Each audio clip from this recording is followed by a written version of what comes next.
میں نے آپ کو ایک مرتبہ ایک واقعہ سنایا تھا شب قدر کے حوالے سے.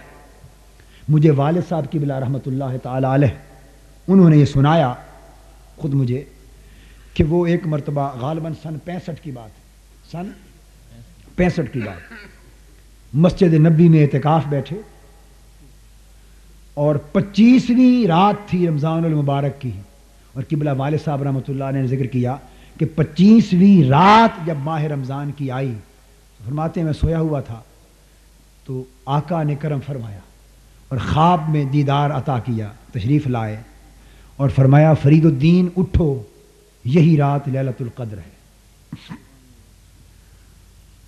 اور آپ کے دست مبارک میں گھڑی تھی، جیسے ٹائم پیس ہوتا ہے نا، گھڑی تھی، اور اس گھڑی پر 12:50 کا ٹائم تھا، سوئیوں پر 12:50 کا ٹائم نظر آ رہا تھا. والد صاحب کہتے ہیں کہ میں نے جو گھڑی دیکھی نا خواب میں آقا کے دست اقدس میں، اس سے یہ بھی سمجھ گیا کہ یہ رات شب قدر ہے، اور گھڑی ساتھ جو لائے ہیں اس سے دکھا رہے ہیں کہ وہ جو قبولیت کی خاص ساعت آتی ہے گھڑی، وہ آج 12:50 پر ہوگی.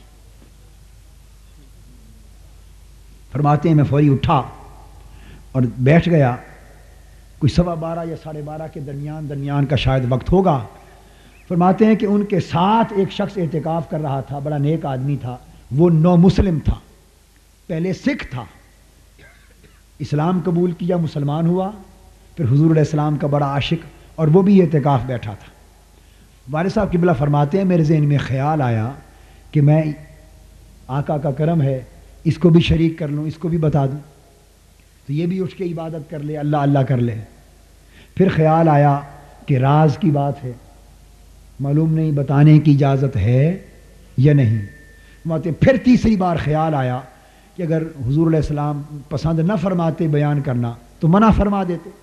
فرماتے فرید الدین یہ بیان نہ کرنا کسی سے، چونکہ ذکر نہیں فرمایا، اور یہ بھی حضور کے مہمان ہیں، یہ بھی آقا کے مہمان ہیں، اور حضور کی رحمت وسیع ہے، حضور کی رحمت، اور آقا سخی ہیں اور کریم ہیں، جواد ہیں. ممکن ہے خوش ہوں گے کہ چلو میں نے بخل نہیں کیا، دیگر مہمان کو بھی شریک کر لیا. اس خیال سے والد صاحب فرماتے ہیں کہ میں اس کے قریب گیا اور آہستہ سے اٹھایا اور جا کر کہا کہ اٹھو بھئی یہ رات لیلۃ القدر ہے. فرماتے ہیں کہ اس کو اٹھایا اور اتنا کہا ہی تھا کہ اٹھو یہی لیلۃ القدر ہے، وہ اٹھتے ہی مجھے کہنے لگا کہ ڈاکٹر صاحب وہ قبولیت کی گھڑی 12:50 پر ہے نا، 12:50 پر ہے نا. والد صاحب قبلہ فرماتے ہیں کہ میں ششدر حیران رہ گیا. میں نے کہا تمہیں کس طرح خبر؟ اس نے کہا جو آقا آپ کو بتا گئے ہیں، میں بھی تو انہی کے در پہ مہمان پڑا ہوں، جاتے مجھے بھی خیال دے گئے، بتا گئے. اور پھر وہ شخص کہنے لگا آپ تو ایک گھر چھوڑ کر آئے ہیں نا، ایک ہجرت کر کے، اور میں 2 ہجرتیں کر کے آیا ہوں. پہلے میں نے اپنا مذہب چھوڑا، اسلام میں آیا، پھر گھر بار بچے چھوڑے اور حضور کے در پہ آئے. یہ بات اس لیے بیان کی، یہ نکتہ سمجھایا جائے کہ آقا کرم فرما کے ایک کو میزبانی عطا کرتے ہیں. میزبانی کا مطلب ہے اپنی نوکری دی، خدمت کا حکم دیا کہ تم خدمت کرو، دین کی خدمت کرو، اٹھو تگو دو کرو، جو کچھ تم سے ہو سکے اپنا فرض بجا لاؤ، حکم ہے. تو اس کا معنی یہ تو نہیں کہ یہ حکم کسی اور غلام کو دنیا میں نہیں دیا ہوگا.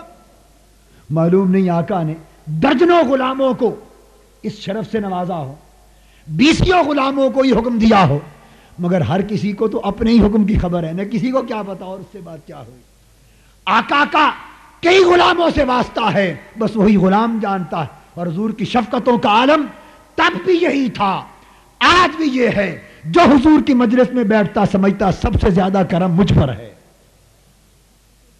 سب سے زیادہ کرم مجھ پر ہے، سب سے زیادہ شفقت مجھ پر ہے، ہر ایک پر شفیق ہوتے. تو یاد رکھ لیں اس کا مطلب یہ کبھی نہیں ہوتا کہ جو حکم ایک سے ایک غلام سے آقا نے فرمایا حکم دیا بس وہ کسی اور کے لیے نہیں.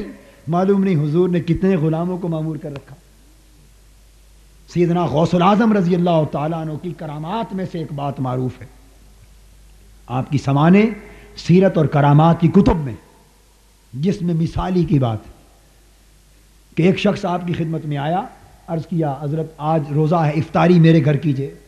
آپ نے قبول فرما لی افطاری. حضور آج افطاری کے وقت مجھے میزبانی کا شرف دیں، قبول فرما لیے. تھوڑی دیر بعد ایک اور شخص آیا، عرض کہ حضور آج میزبانی کا موقع مجھے دیں، افطاری میرے گھر کیجئے. فرمایا اچھا تیرے گھر کروں. تھوڑی دیر بعد تیسرا آدمی آیا، عرض کہ حضور آج افطاری میرے ہاں فرما، مجھے موقع دیں میزبانی کا. قبول فرما لیا. یہ کے بعد دیگرے 40 آدمی اس دن افطاری کی دعوت دینے آئے اور 40 کے 40 سے وعدہ فرما لیا. حاضرین جو مجلس کے تھے حیران ہوئے. اگلے دن جو حاضر، جو دعوت دینے والا میزبان تھا، ہر کوئی فخر کرتا، خوشی کا اظہار کرتا ہوا آیا اور اپنی مجلس میں بیٹھے ہوئے ساتھیوں سے کہنے لگا اللہ کا بڑا فضل ہوا، کل سرکار میرے گھر تھے، کل میں حضور کا میزبان تھا، کل مجھے خدمت کا موقع دیا تھا. دوسرا آیا کہے کل حضور نے افطاری میرے گھر کی. تیسرا کہے کل حضرت نے افطاری میرے گھر کی. 40 کے 40 یہ کہہ رہے ہیں اور صاحبزادگان فرماتے ہیں کہ افطاری تو اپنے ہی گھر کی تھی، افطاری تو اپنے ہی گھر کی تھی. مولانا اشرف علی صاحب تھانوی جیسے علماء نے بھی ان چیزوں پر گفتگو کی ہے اور بیان کیا ہے، اور کہتے ہیں کہ اس سے مراد جسم مثالی کے ساتھ تشریف لے جانا تھا. کیا جسم حقیقی سے تو گھر ہی رہے، مگر اولیاء اللہ کو ایک جسم مثالی ملتا ہے، جسم اس مثالی جسم سے ایک وقت میں 40 جگہ بھی جانا چاہیں تو تشریف لے جا سکتے ہیں. تو شرف میزبانی ہے، 40 کو عطا کر سکتے ہیں. آپ بات کو سمجھے. ارے ملک الموت ہے، ایک وقت میں چاہے تو 1,00,000 گھروں کا مہمان بن جائے. بن سکتا ہے یا نہیں؟ تو آپ کہیں جی کل ملک الموت میرے ہاں مہمان تھے، یہ تو کہنے کے قابل اس کی مہمانی کے بعد رہیں گے تو کہیں گے، وہ تو پھر آپ ساتھ ہی جائیں گے نا. مگر کوئی گھر والا کہے جی کل ملک الموت ہمارے ہاں تھے، دوسرا کہے بھئی آدمی تو ہمارا گیا ہمارے ہاں تھے، بھئی وہ 1,00,000 گھروں میں جا سکتا ہے، 1,00,000 گھروں میں جا سکتا ہے. ایک ہی وقت 1,00,000 لوگوں کی روح قبض کر دے. ملک الموت الذی قل یتوفاکم ملک الموت الذی وکل بکم. ملک الموت ایک ہے، اور بھی ہیں، مگر وہ تمہارے اوپر مقرر کیا گیا ہے، چاہے تو 1,00,000 کی روح ایک وقت میں قبض کر لے. تو 1,00,000 گھروں میں مہمانی ہوئی نا. یہ مت سمجھو اگر آقا کسی، یہ تو حضور کے غلاموں کی شان ہے، فرشتوں کی شان ہے، یہ تو اولیاء اللہ کی شان ہے، یہ تو اولیاء اللہ کی شان ہے. اور کہاں ساری کائنات کے تاجدار. ارے حضور میں یہ سمجھتا ہوں اگر اپنے جسم اقدس سے، جسم مثالی سے بھی اگر 1,00,000 کیا کروڑ غلاموں کو شرف بخشنا چاہیں کسی دن اپنی میزبانی کا، اور ان کے ہاں آقا مہمان ہونا چاہیں تو کروڑ گھروں کو شرف عطا کر سکتے ہیں. کروڑ گھروں کو شرف. حضور کا تعلق ہر غلام کے ساتھ جدا گانا ہے، جدا گانا ہے، بخل نہیں ہے. اور پھر یاد رکھو اس میزبانی اور مہمانی سے مراد، میں نے عرض کر دیا کہ حضور کی ذات اقدس سے مراد تو دین کی میزبانی ہے. کیا اس خواب میں مراد دین کی میزبانی، خدمت دین کی ڈیوٹی، خدمت دین کی. اور خدا جانے حضور نے سینکڑوں ہزاروں لاکھوں غلاموں کو سونپی، کسی کو کیا کام دیا، سب جو حضور کے نوکر ہوئے.